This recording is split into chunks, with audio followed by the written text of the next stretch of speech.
Alright, here is our mystery curcubit. It's looking more and more like a pumpkin. And in fact, the leaves have little hairs on them now, so I'm starting to believe maybe it's a miniature pumpkin, or it might be a gourd, or whatever. We'll see. We'll find out. Or maybe it'll never give us anything at all, because it's so late in the season already. In Zone 5, where I'm growing,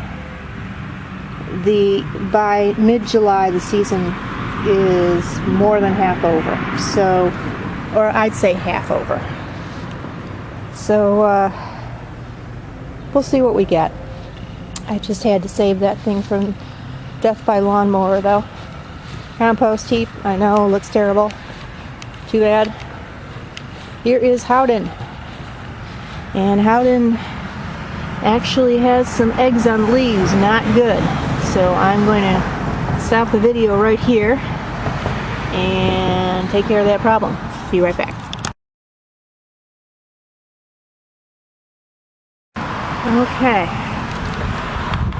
When you see these little brownish eggs, the problem is usually, squash bugs. So we will spray the whole plant, and later on I will clip that leaf off the plant and throw it out. And not in the compost heap either, in the garbage. This year I'm using Ortho 3-in-1. The thing that affects squash bugs that's in here is paraffin, I think it's called.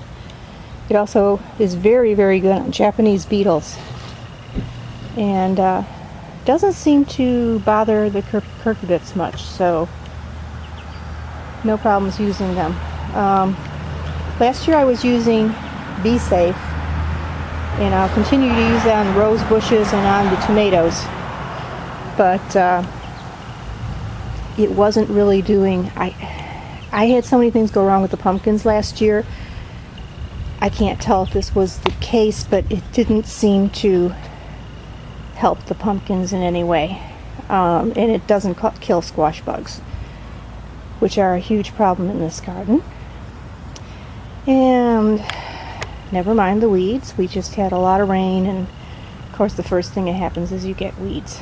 So anyway, my sunflowers have opened. At least some of them have. This was the first to open. Here. Pretty little one. And this is a very plain little one. Nice bright yellow.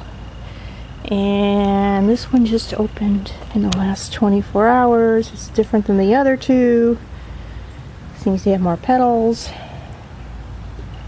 And what is this one? This one also just opened. And this is like the other one on the other side there. So I don't know the names of any of these, so please don't ask. There's another one down here. It's a little bit different from the others. So yeah, I just planted them and threw out the packets. And I am going to have to water my cucumbers. They're fainting. That's not good. But anyway, all of the flowers on these plants are at the base. And I'm shocked the bees have found them. But we do have, if I'm looking at the right thing here, about 3 cucumbers. 2 or 3 cucumbers. Looks like, let's see, 1. Okay, what was I seeing? 2. We got 2. And we got a lot of little babies that haven't been pollinated yet. But I'm going to have to come back and water that. And the storm pushed over part of the big beef plant. That's okay. No problems there otherwise. And what else do we have? Oh, fooled you! Jalapeno has gotten a lot bigger. And I'm starting to, oh, there's buds. There are buds on there. So I have hope of getting fooled you jalapeno peppers this year. And this is Tam over here. We already have a few of those. I'm going to have to cut them off and take them in and give them a try. see if my mouth burns out or not. And over here we have, these came up from last year's beef masters that I grew.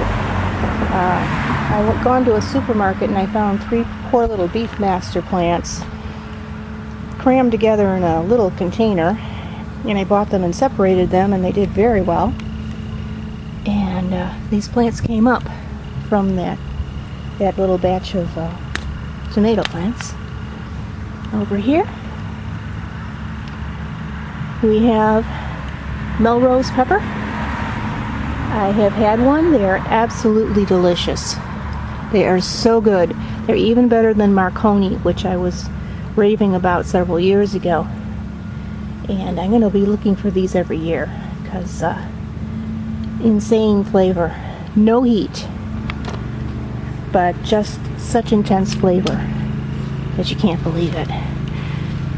Let's see here. Is there any red yet? They're a little slow about turning red.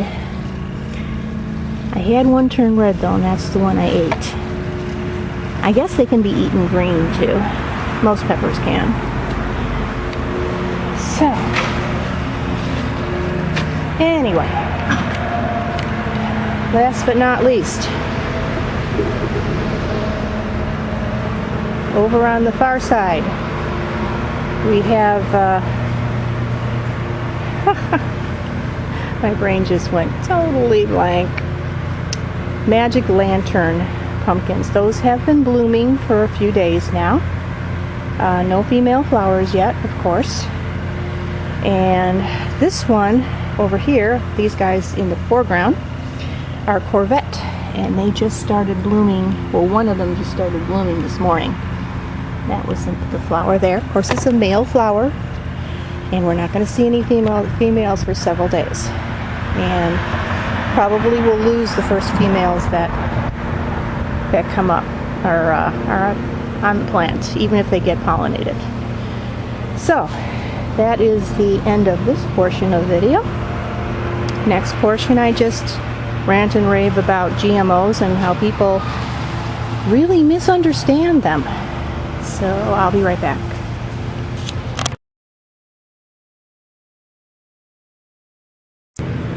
Okay, GMO rant. You cannot grow a GMO. I want everyone to repeat after me. You cannot grow a GMO.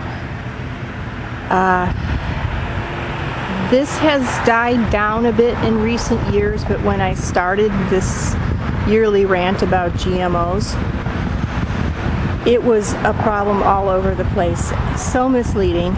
Every seed packet you found in the store said non-GMO. Of course they're non-GMO. Only farmers have access to GMO seeds. The reason is that they are not natural seeds. They are, say, a pumpkin crossed with a tomato. I don't know if that's even possible, but they cross them.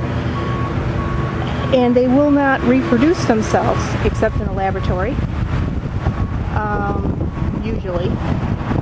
I don't know if that's 100% true, but they are very tightly controlled, more or less intellectual property.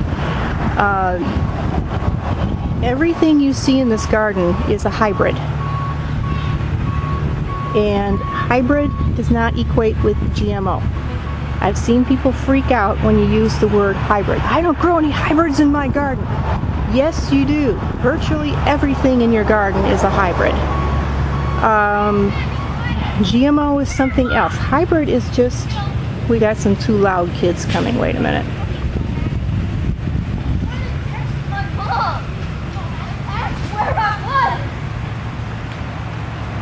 Okay. We're waiting for the little parade to go by here. One day I will have a fence and this will not be a problem. Anyway.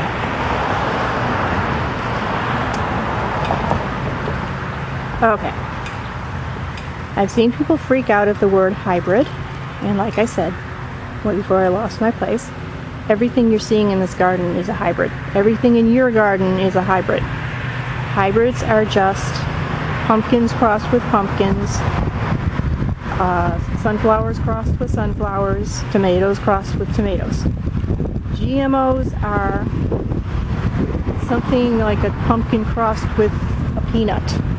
They would not happen in nature. And like I said, they are created in a laboratory. They are very tightly controlled.